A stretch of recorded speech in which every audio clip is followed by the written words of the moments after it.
محترم سامعین، السلام علیکم ورحمۃ اللہ وبرکاتہ۔ اللہ تعالیٰ فرماتے ہیں، اللہ خالق کل شیء وہو علی کل شیء وکیل۔ اللہ ہر چیز کا پیدا کرنے والا ہے اور وہی ہر چیز پر قدرت رکھنے والا ہے۔ اللہ الذی خلق السماوات والارض وما بینہما فی 6 ایام ثم استوى علی العرش۔ اللہ تعالیٰ وہ ہے جس نے آسمانوں، زمین اور ان کے درمیان کی سب چیزوں کو 6 دن میں پیدا کر دیا، پھر عرش پر جلوہ فرما ہوا۔ مزید اللہ تعالیٰ سورۃ الحدید آیت 4 میں فرماتے ہیں، هو الذي خلق السماوات والأرض في 6 أيام ثم استوى على العرش يعلم ما يلج في الأرض وما يخرج منها وما ينزل من السماء وما يعرج فيها وهو معكم أينما كنتم والله بما تعملون بصير۔ وہی ہے جس نے آسمانوں اور زمین کو 6 دن میں پیدا کیا، پھر عرش پر جلوہ فرما ہوا۔ وہ خوب جانتا ہے اس چیز کو جو زمین میں جائے اور جو اس سے نکلے، اور جو آسمان سے نیچے آئے، اور جو کچھ اس میں چڑھ کر جائے، اور جہاں کہیں تم ہو وہ تمہارے ساتھ ہے، اور اللہ تمہارے اعمال کو دیکھ رہا ہے۔ اسی طرح اللہ تعالیٰ سورہ ہود آیت 7 میں فرماتے ہیں، وَهُوَ الَّذِي خَلَقَ السَّمَاوَاتِ وَالْأَرْضَ فِي 6 أَيَّامٍ وَكَانَ عَرْشُهُ عَلَى الْمَاءِ۔ اور اللہ ہی وہ ذات ہے جس نے 6 دن میں آسمانوں اور زمین کو پیدا فرمایا اور اس کا عرش پانی پر تھا۔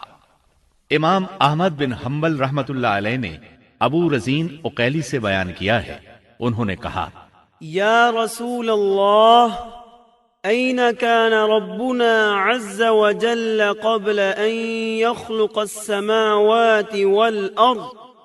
فقال صلى الله عليه وسلم، كان في عماء ما فوقه هواء وما تحته هواء ثم خلق عرشه على الماء۔ اے اللہ کے رسول صلی اللہ علیہ وسلم، آسمانوں اور زمین کو پیدا کرنے سے پہلے ہمارا پروردگار کہاں تھا؟ آپ نے فرمایا عما میں تھا، یعنی اللہ کے سوا کچھ بھی نہ تھا، نہ اس کے اوپر ہوا تھی اور نہ اس کے نیچے ہوا تھی، مطلب یہ کہ کچھ نہ تھا، پھر اس نے پانی پر اپنا عرش پیدا کیا۔ گویا یہ تھی مخلوق کی ابتدا۔ امام احمد، امام ترمذی، امام ابو داود اور بہت سے دوسرے محدثین رحمہم اللہ نے سیدنا عبادہ بن صامت رضی اللہ عنہ کی روایت بیان کی ہے۔ وہ کہتے ہیں، سمعت رسول اللہ صلی اللہ علیہ وسلم يقول ان اول ما خلق اللہ تبارک وتعالی القلم ثم قال له اكتب فجرى في تلك الساعة بما هو كائن إلى يوم القيامة۔ میں نے رسول اکرم صلی اللہ علیہ وسلم کو فرماتے ہوئے سنا، آپ فرما رہے تھے، بلا شبہ اللہ نے سب سے پہلے قلم کو پیدا کیا، پھر اللہ نے اس کو حکم دیا لکھ، چنانچہ وہ اسی وقت چل پڑا اور قیامت کے دن تک ہونے والی ہر چیز لکھ دی۔ یہ اللہ تعالیٰ کا علم تھا جس کو قلم نے اس کے حکم کے مطابق لوح محفوظ پر لکھا۔ امام مسلم رحمت اللہ علیہ نے سیدنا عبداللہ بن عمرو بن عاص رضی اللہ عنہما کی روایت بیان کی ہے، اس میں سب سے پہلی چیز کے بارے میں وضاحت کی ہے اور جمہور فقہا کی رائے بھی یہی ہے۔ عبداللہ بن عمرو رضی اللہ عنہما بیان کرتے ہیں، سمعت رسول اللہ صلی اللہ علیہ وسلم يقول كتب الله مقادير الخلائق قبل أن يخلق السماوات والأرض ب50,000 سنة قال وعرشه على الماء۔ میں نے سنا آپ فرما رہے تھے اللہ تعالیٰ نے آسمان و زمین کی پیدائش سے 50,000 سال پہلے تمام مخلوقات کی تقدیریں لکھ دیں اور اس وقت اس کا عرش پانی پر تھا۔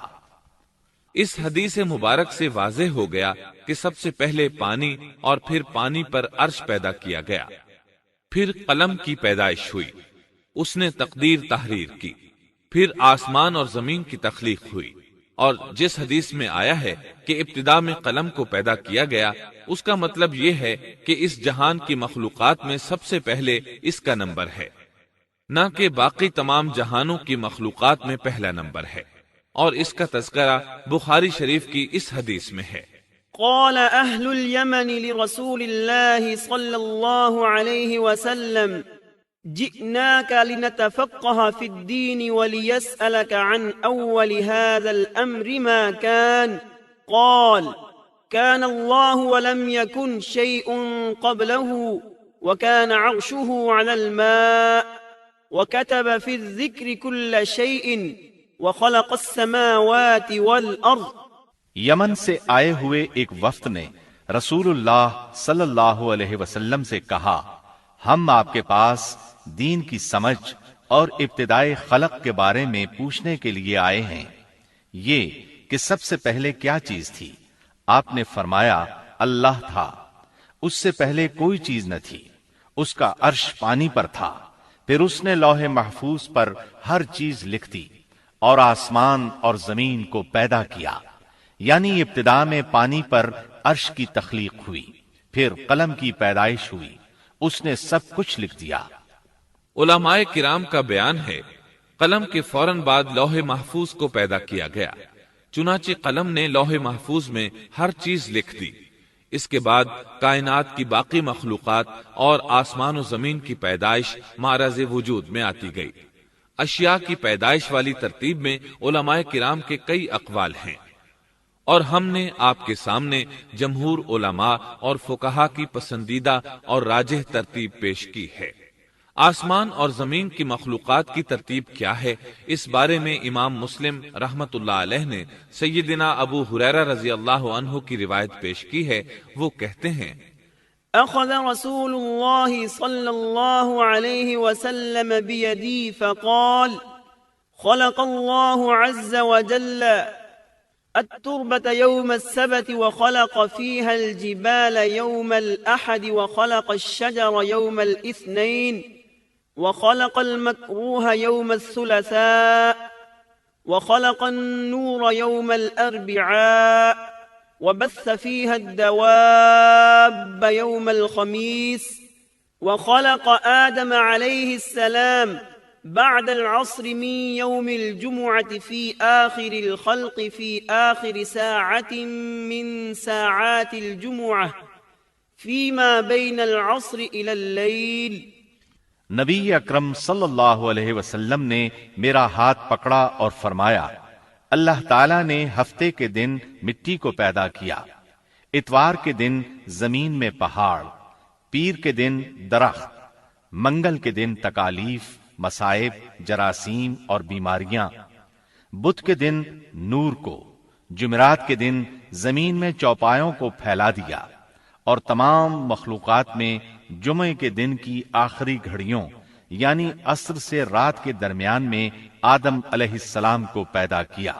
مطلب یہ کہ ابتدائے آفرینش میں جن مخلوقات کی تخلیق ہوئی ان میں سے آخری مخلوق انسان تھا۔ اس حدیث میں مختلف حالات کو نہایت وضاحت سے بیان کیا گیا ہے۔ اس سے بخوبی پتہ چل گیا کہ ابتدائی مخلوقات کی ترتیب کیا تھی۔ ان میں سے آخری نمبر آدم علیہ السلام کا تھا، جبکہ آدم علیہ السلام نسل انسانی میں سب سے پہلے اور تمام انسانوں کے باپ ہیں۔ انسانوں سے پہلے فرشتے اور جن پیدا ہو چکے تھے۔ صاحب عقل مخلوقات میں سب سے پہلا نمبر فرشتوں کا، دوسرا نمبر جنوں کا اور آخری نمبر انسانوں کا ہے۔ فرشتوں کا اصل ٹھکانہ آسمان ہے۔ اللہ تعالی سورۃ الشورى آیت 5 میں فرماتے ہیں، تكاد السماوات يتفطرن من فوقهن والملائكة يسبحون بحمد ربهم ويستغفرون لمن في الأرض ألا إن الله هو الغفور الرحيم۔ قریب ہے کہ آسمان اپنے اوپر سے پھٹ پڑے اور تمام فرشتے اپنے رب کی تسبیح اور تحمید بیان کر رہے ہیں اور زمین والوں کے لیے استغفار کر رہے ہیں۔ خبردار، اللہ تعالی معاف کرنے والا، رحمت کرنے والا ہے۔ مسلم شریف میں ہے، سیدہ عائشہ صدیقہ رضی اللہ عنہا سے روایت ہے کہ نبی اکرم صلی اللہ علیہ وسلم نے فرمایا، خلقت الملائكة من نور وخلق الجان من نار وخلق آدم مما وصف لكم۔ فرشتوں کو نور سے اور جنوں کو آگ سے پیدا کیا گیا اور آدم کو اس چیز سے پیدا کیا گیا جو تمہارے لیے بیان کر دی گئی، یعنی مٹی سے۔ فرشتوں کی تخلیق کے بعد جنوں کو پیدا کیا گیا۔ جنوں کو بھی انسانوں سے پہلے پیدا کیا گیا تھا، جیسا کہ اللہ تعالیٰ سورۃ الحجر آیت 27 میں فرماتے ہیں، وَالْجَانَّ خَلَقْنَاهُ مِن قَبْلُ مِن نَّارِ السَّمُومِ۔ اور اس سے پہلے جنات کو ہم نے لو والی آگ سے پیدا کیا۔ جنات کے بارے میں بہت زیادہ آیات و احادیث موجود ہیں۔ اللہ تعالیٰ فرماتے ہیں، خلق الجان من مارج من نار۔ اور جنات کو آگ کے شعلے سے پیدا کیا گیا۔ مارج آگ کے بھڑکتے شعلے کے کنارے کو کہتے ہیں۔ گویا جنوں کو آگ کی جڑ سے نہیں بلکہ آگ کے شعلوں کے کنارے سے پیدا کیا گیا ہے۔ قرآن مجید میں اللہ تعالیٰ نے ابلیس شیطان کا قول نقل کیا ہے، خلقتنی من نار۔ تو نے مجھے آگ سے پیدا کیا۔ اسی طرح پہلے بھی بیان ہو چکا ہے کہ اللہ نے فرمایا، والجان خلقناه من قبل من نار السموم۔ اور اس سے پہلے جنات کو ہم نے لو والی آگ سے پیدا کیا۔ یہ ہے جنات کی اصل اور بنیاد۔ ابلیس ملعون بھی جنات میں سے ہے، اور اس مسئلے میں کسی کو تردد اور شبہ نہیں ہونا چاہیے، اس لیے کہ قرآن مجید میں ہے، إِلَّا إِبْلِيسَ كَانَ مِنَ الْجِنِّ۔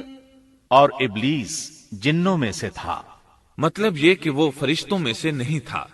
حسن بصری رحمت اللہ علیہ فرماتے ہیں، وہ پلک جھپکنے کے برابر بھی فرشتوں کی جنس میں داخل نہیں ہوا، اور نہ ہی وہ کبھی فرشتوں میں شمار ہوا ہے۔ وہ جنات میں سے ہے کیونکہ اس نے خود اقرار کیا تھا، خلقتنی من نار۔ اے اللہ، تو نے مجھے آگ سے پیدا کیا ہے۔ اگر یہ فرشتہ ہوتا تو اس وقت کہتا، اے اللہ، تو نے مجھے نور سے پیدا کیا ہے۔ اس لیے ابلیس کا جن ہونا روز روشن کی طرح عیاں ہے۔ سیدنا عبداللہ بن عمرو رضی اللہ عنہما اور سیدنا عبداللہ بن عباس رضی اللہ عنہما فرماتے ہیں، آدم علیہ السلام سے 2000 سال پہلے جنات پیدا کیے گئے۔ وہ ہماری اس زمین پر رہائش پذیر تھے۔ آہستہ آہستہ وہ فسق و فجور میں مبتلا ہو گئے۔